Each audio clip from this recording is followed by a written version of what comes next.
Pedro Acosta menjadi salah satu protagonis utama di paruh pertama musim MotoGP. Meskipun balapan terakhir menjadi lebih rumit bagi Hugh Mazaron yang belum mampu menunjukkan kecepatan seperti balapan pertama. Rookie gas-gas Tech 3 itu bahkan harus mengunjungi pabrik KTM di Mattighofen untuk memastikan bahwa ia berada di tempat yang tepat untuk menjadi juara. Yang paling mengesankan adalah runner-up dalam balapan panjang di Austin atau posisi 3 di Portimao, serta beberapa podium dalam sprint race di Jerez, Montmeló, dan Mugello. Meskipun benar bahwa sejak Le Mans segalanya menjadi lebih buruk baginya, mungkin karena dia juga mulai memperdalam pengetahuannya tentang RC16 dan semua sudut dan celahnya. Kenyataannya tidak ada yang meragukan masa depan cerah yang terbentang di depan. Oleh karena itu, dalam salah satu program descent terbaru yang didedikasikan untuk pembalap Spanyol ini, yang disebut Decoded Pedro Acosta, beberapa tokoh penting MotoGP telah menganalisisnya. Salah satunya adalah Jorge Lorenzo. Lorenzo melihat Acosta ada beberapa karakteristik kuat yang mirip di MotoGP, seperti Valentino Rossi, Marc Marquez, atau Casey Stoner, yang menurutnya karakter Acosta ini perpaduan yang sempurna.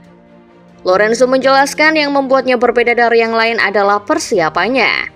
Acosta diketahui sudah menjalani ribuan jam latihan motor sejak kecil dengan motor besar. Pada usianya, rider lain memiliki jam latihan dan persiapan setengah atau 3 kali lebih sedikit dari Acosta. Lorenzo pun sudah memberi satu nasihat. Hati-hatilah dengan kecelakaan sebab cedera serius dapat membunuh karirnya. Sangat disayangkan bagi Lorenzo bila Acosta mendapat cedera sebab Acosta memiliki hal-hal yang dimiliki Stoner dan Valentino, yakni karisma, dan juga ambisi dan keyakinan seperti Marc Marquez pada dirinya sendiri. Dani Pedrosa juga ikut menganalisisnya sebagai rekan satu pabrikan. Pembalap tes KTM itu menyoroti betapa pentingnya Acosta bagi pabrikan asal Austria ini dan proses adaptasinya. Menurut Pedrosa, setiap kali Acosta naik kelas, ia mengaku merasa lebih nyaman. Pedrosa menilai hal ini karena Acosta terbiasa latihan di sirkuit yang sangat kecil dengan motor besar. Sehingga semua orang di KTM senang dengan penampilan perdananya di MotoGP dan itu adalah sesuatu yang dibutuhkan KTM. Tahun depan dengan lebih banyak pengalaman, Acosta akan berada di level performa lebih lagi. Di pramusim nanti, Pedrosa pun tak lupa memberi saran agar lebih berhati-hati dengan ban baru yang akan diperkenalkan nanti. Sebab perilaku motor MotoGP terkadang bisa mengejutkan dan bisa membuatnya berakhir di rumah sakit.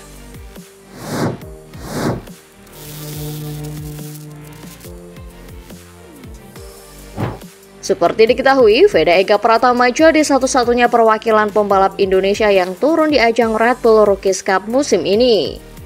Meski berstatus pembalap rookie alias debutan, Veda Ega tidak takut bertarung di baris depan. Ia tidak takut melawan pembalap Eropa yang lebih berpengalaman.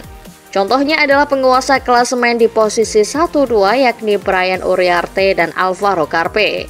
Pembalap asal Gunung Kidul daerah istimewa Yogyakarta itu cepat adaptasi dengan motor KTM RC125. Tentu KTM RC125 beda karakter dari Honda NSF 250R yang dipakai Veda di Asia Talent Cup 2023. Setelah 4 ronde Red Bull Rookies Cup 2024, Veda Ega sukses mengumpulkan 61 poin.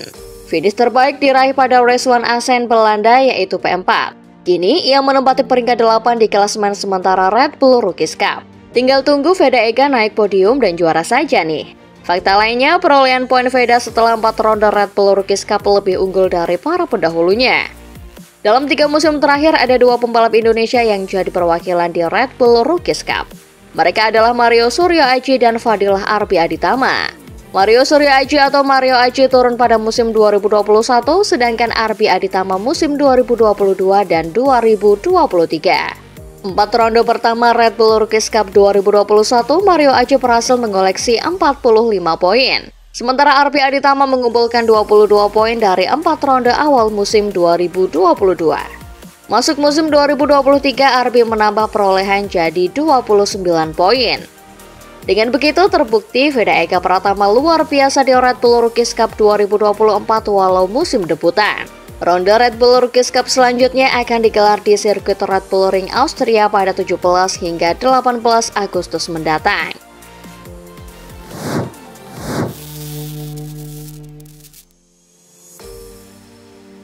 Tim KTM Tech3 bersama tim pabrikan KTM Red Bull akan dibekali motor yang identik untuk MotoGP musim 2025.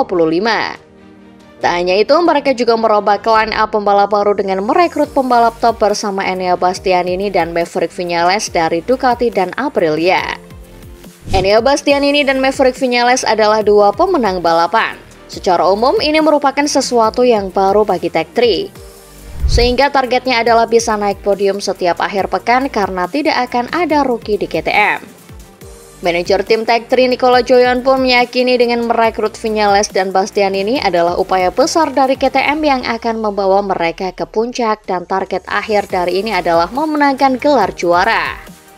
Menurut Joyon, ini adalah cara bertindak yang tepat untuk memenangkan gelar dunia. Mulai tahun depan, motor tim Tech3 akan identik dengan motor pabrikan yang ditunggangi Brad Binder dan Pedro Acosta. Joyon mengaku bahwa Viñales dan Bastianini akan menjadi perpanjangan tangan tim pabrikan.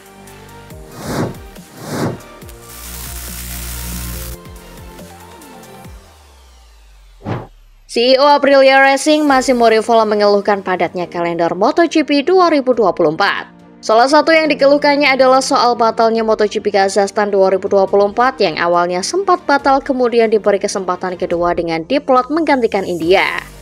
Batalnya Kazakhstan untuk kedua kalinya membuat Dorna Sport memaksakan solusi lain, yakni dengan mengumumkan balapan kedua di sirkuit Misano. Jadi alasan utama Dorna memaksakan Misano adalah mereka terikat kontrak untuk tetap menggelar 20 seri sepanjang 2024. Rivola pun mengaku cukup kesulitan dengan hadirnya 20 balapan di 2024 ini. Rivola tak masalah ada 2 balapan di Misano karena secara biaya dan tenaga memang jauh lebih hemat untuknya. Namun ia sendiri tak yakin apakah hadirnya balapan kedua di Misano adalah solusi tepat, apalagi juga bertabrakan dengan WTSPK. Jumlah penonton akan terbagi dan meski orang-orang masih lebih suka MotoGP, itu tetap merugikan untuk dua ajang tersebut. Sembari mengeluhkan kalender, Rivola juga menyebut nama Indonesia sebagai salah satu balapan yang menarik untuknya. Rivola tentu cukup senang di Indonesia karena sirkuit Mandalika berhasil memberikannya podium tahun kemarin.